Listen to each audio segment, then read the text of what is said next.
Alla rubrica settimanale di Gnovis dal Mont.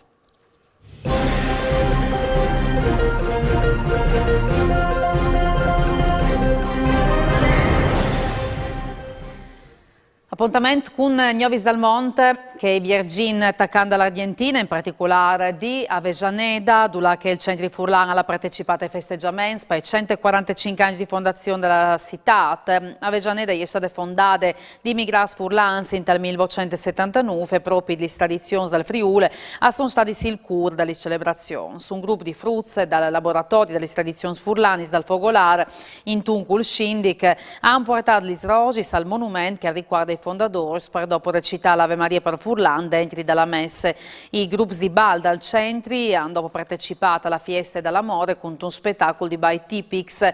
Per finire le celebrazioni la domenica, anche la grande bandiera dell'Argentina conservata a Avejaneda, è stato giuntato un altri metri di tele in segno un altri anni di vita dalla città.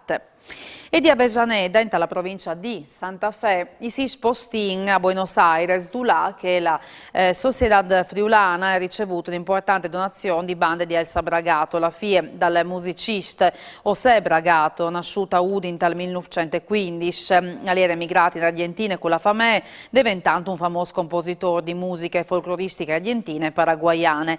A ricevere la donazione di materiale musicale e libri è stato il presidente dal Fogolar Furlan, Alejandra Buttignola, dunque il presidente emerito Eduardo Baschera, e proprio di Buenos Aires non arriva questo video che non sconta la gionde per la donazione al Fogolar Furlan.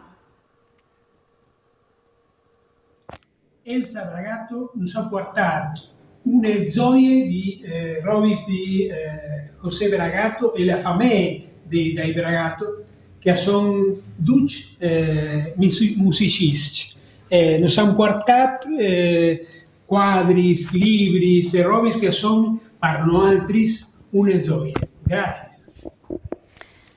Resti in Sud America, ma si sposti in Brasile, più propriamente in tal stato di San Paolo, dove che il consul generale d'Italia Domenico Ferrara ha visitato la mostra Nonos di San Paolo, curata di Olivero Pluviano, che conta le storie di tanti italiani emigrati in Brasile in la seconda metà del 1900. Di questi anche Luigi Papais, nasciuto a Siesti nel 1924 e emigrato in Brasile come meccanico, diventato dopo un imprenditore di successo con filiali per tutto il monte, anche fondatore dell'Associazione Furlane di San Paoli.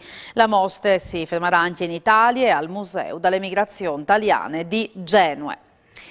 E per usgnota le tutte, Gnovi saltone domani sera, sempre a stesse ore. Mandi e buone serate.